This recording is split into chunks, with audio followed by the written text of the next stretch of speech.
ये आकाशवाणी रायपुर है। प्रादेशिक समाचार बुलेटिन के साथ मैं शुभ्रा भट्टाचार्य।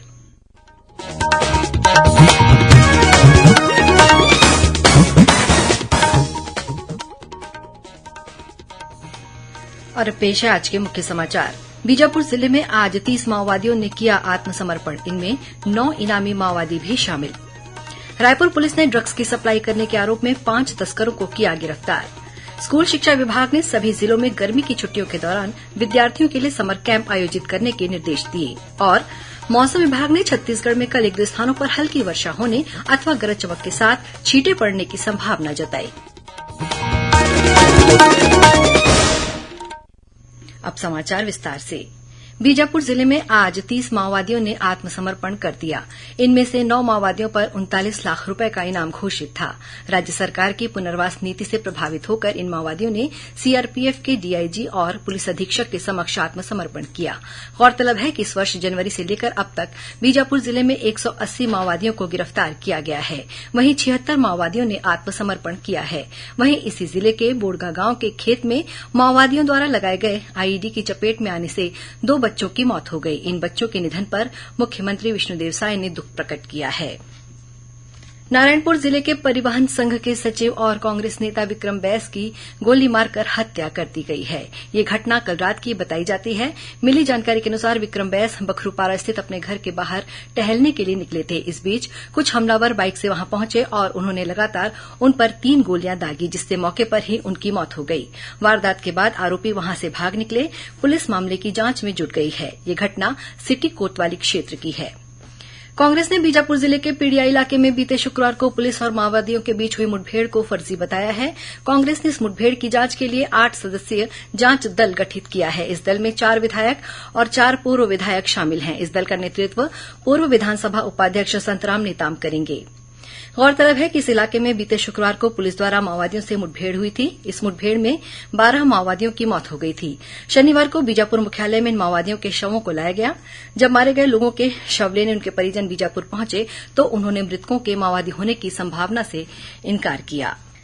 रायपुर की anti crime and cyber unit की टीम ने निजात अभियान के तहत ड्रग्स की सप्लाई करने के आरोप में 5 तस्करों को गिरफ्तार किया है। इनमें एक युवती भी शामिल है। ये लोग दिल्ली से ड्रग्स लेकर रायपुर आए और यहां सप्लाई कर रहे थे। खम्माडी पुलिस को सूचना मिली थी कि कुछ युवक और युवती ड्रग्स का सेवन कर रहे हैं, जिसके बाद पुलिस ने उन्हें हिरासत में लेकर पूछताछ की। इसके आधार पर दिल्ली के 4 युवकों और एक युवती को गिरफ्तार किया गया। इनके पास से 6,600 मिलीग्राम कोकीन, 2100 मिलीग्राम MDMA और एक कार भी बरामद की गई है। पुलिस के अनुसार ये आरोपी शहर में होने वाली क्लब और पब की पार्टी में शामिल होकर ड्रग्स की सप्लाई करते थे। वहीं रायपुर के मंदिर हसौद थाना क्षेत्र में पुलिस ने 3 अंतर्राज्यीय गांजा तस्करों को गिरफ्तार कर उनके पास से करीब 22 किलो गांजा जब्त किया है। जब्त गांजे की कीमत लगभग 4.5 लाख रुपए आंकी गई है। आरोपियों के पास से 2 दोपहिया वाहन और 4 मोबाइल बरामद किया गया है। ये आरोपी मध्यप्रदेश के मंडला जिले के निवासी बताए जा रहे हैं। वहीं बिलासपुर के सरकंडा इलाके से पुलिस ने एक युवक और 2 नाबालिगों को प्रतिबंधित नशीले इंजेक्शन के साथ गिरफ्तार किया है। पुलिस ने उनके पास से करीब 375 प्रतिबंधित नशीले इंजेक्शन जब्त किए हैं। सरगुजा पुलिस ने ऑपरेशन विश्वास के तहत आईपीएल क्रिकेट मैच में सट्टे में लाखों का दांव लगाने वाले 3 सटोरियों को पकड़ने में सफलता हासिल की है। साइबर रेंज थाना और कोतवाली पुलिस द्वारा की गई संयुक्त कार्रवाई में इन आरोपियों के पास से 19 mobile, 3 passbook, 2 chequebook, 21 ATM card और 20,000 रुपए नगद बरामद किए गए हैं। ये आरोपी अपनी जान पहचान के लोगों को मोबाइल में स्काई एक्सचेंज का लिंक भेजकर अवैध सट्टा खिलाने का काम कर रहे थे। आरोपियों के पास से जब्त मोबाइल में लेन देन की पुष्टि हुई है। प्रादेशिक समाचार आप आकाशवाणी रायपुर से सुन रहे हैं। छत्तीसगढ़ की खबरों से है आपका वास्ता और खबरों की विश्वसनीयता से है हमारा वास्ता। आकाशवाणी समाचार रायपुर के प्रादेशिक समाचार बुलेटिन के साथ ही हमारे समसामयिक कार्यक्रम आप रेडियो के अलावा अपने मोबाइल पर भी सुन सकते हैं। आकाशवाणी समाचार फेसबुक, ट्विटर और यूट्यूब पर भी उपलब्ध है। हमारा Facebook page Chhattisgarh news on AIR, Twitter handle CGAIR news और हमारा यूट्यूब चैनल है छत्तीसगढ़ AIR न्यूज। तो अब रेडियो के साथ ही आपके मोबाइल के जरिए भी हम पहुंच रहे हैं आप तक। छत्तीसगढ़ की हर खबर के लिए सुनते रहिए आकाशवाणी समाचार। और अब आगे बढ़ते हैं बाकी के समाचारों की ओर। छत्तीसगढ़ उच्च न्यायालय में कल से ग्रीष्मकालीन अवकाश शुरू हो गया है। ग्रीष्मकालीन अवकाश के प्रथम दिन मुख्य न्यायाधीश रमेश सिन्हा ने अपने न्यायालय में सूचीबद्ध मामलों की सुनवाई की, साथ ही जुडिशियल शाखाओं में चल रहे प्रकरणों के सत्यापन कार्य का भी निरीक्षण किया। देश भर में 1 जुलाई से प्रभावी होने वाले 3 नए आपराधिक कानूनों को लेकर आज राजधानी रायपुर में वार्तालाप के नाम से कार्यशाला आयोजित की गई। केंद्रीय गृह मंत्रालय और पत्र सूचना कार्यालय रायपुर के संयुक्त तत्वाधान में आयोजित इस कार्यशाला को संबोधित करते हुए बिलासपुर रेंज के पुलिस महानिरीक्षक संजीव शुक्ला ने कहा कि नए कानून जनता के हित को ध्यान में रखकर बनाए गए हैं। उन्होंने बताया कि इन कानूनों का मकसद सजा देने के बजाय न्याय देना है। नए कानूनों में सूचना प्रौद्योगिकी के साथ ही फोरेंसिक लैब की स्थापना पर भी बल दिया गया है। कार्यशाला के दौरान पुलिस मुख्यालय नवा रायपुर के उप निदेशक अभियोजन अवनीश चौरसिया ने बताया कि नए कानूनों में राजद्रोह कानून को निरस्त कर देशद्रोह को परिभाषित किया गया है। साथ ही इसमें आतंकवाद को परिभाषित करते हुए इसके प्रति जीरो टॉलरेंस की नीति को मजबूत किया गया है।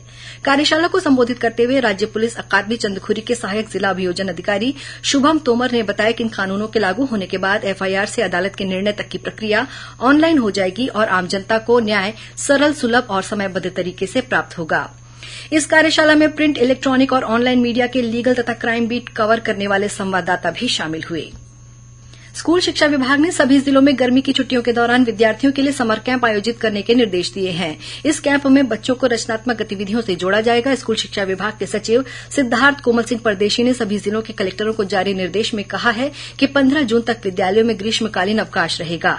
इस दौरान छात्र छात्राओं के लिए स्कूलों में अथवा गांव शहर के सामुदायिक भवनों में समर कैंप का आयोजन किया जाए। इस कैंप में चित्रकला, गायन, वादन, निबंध, कहानी लेखन, हस्तलिपि लेखन, नृत्य, खेलकूद के साथ ही अपने गांव शहर का ऐतिहासिक परिचय जैसी गतिविधियां आयोजित की जाएंगी। खैरागढ़ छुई खदान गंडई जिले के ठाकुरटोला के जंगलों के बीच स्थित मंडीप खोल गुफा कल श्रद्धालुओं के लिए खोली गई। गुफा के अंदर शिवलिंग की पूजा अर्चना करने लोगों की भीड़ उमड़ पड़ी। गुफा के पहुंच मार्ग पर कुछ लोगों ने मधुमक्खी के छाते पर पत्थर मार दिया, जिसके बाद मधुमक्खियों ने दर्शनार्थियों पर हमला कर दिया। इस हमले में करीब 12 लोग घायल हो गए हैं। इससे वहां पर कुछ देर भगदड़ की स्थिति बन गई। गौरतलब है कि मंडीप खोल गुफा वर्ष में एक बार अक्षय तृतीया के बाद पड़ने वाले पहले सोमवार को खोली जाती है। मोहला मानपुर अंबागढ़ चौकी जिले में पुलिस द्वारा नक्सल उन्मूलन कार्यक्रम के तहत ग्राम संबलपुर में नवीन कैंप की स्थापना की गई है। इस अवसर पर आईटीबीपी के आईजी संजीव रैना और पुलिस अधिकारियों ने ग्राम बुकमरका और संबलपुर के ग्रामीणों से मुलाकात की। इस दौरान उन्होंने ग्रामीणों की समस्याएं सुनी और उन्हें उचित समाधान का आश्वासन दिया।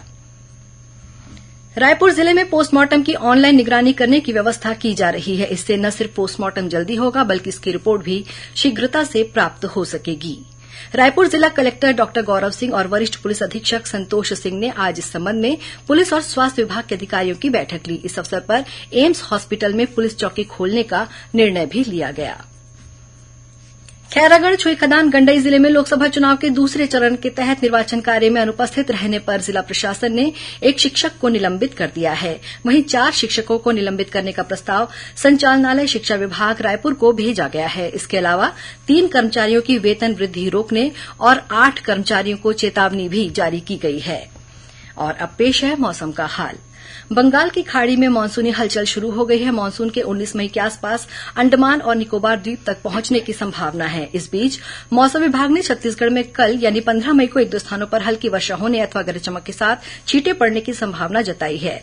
मौसम विभाग के अनुसार पश्चिम विदर्भ के ऊपर एक चक्रीय चक्रवाती घेरा बना हुआ है। इसके असर से 1-2 स्थानों पर गरज चमक के साथ अंधड़ चलने और आकाशीय बिजली गिरने की चेतावनी दी गई है।